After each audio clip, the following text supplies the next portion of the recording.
систематизировать вот то, что я делаю. И проявления какие-то.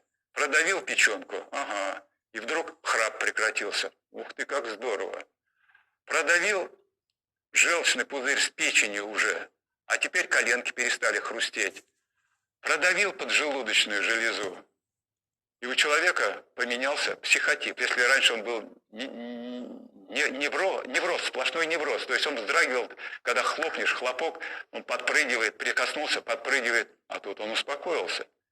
Или желудок. Человек стал более рассудительным, сразу не решает задач, а то там начальник какой-нибудь работает, он начальником, а мне его подчиненные говорят: слушай, Тимофеич, ты что с ним сделал? Я говорю: а что такое?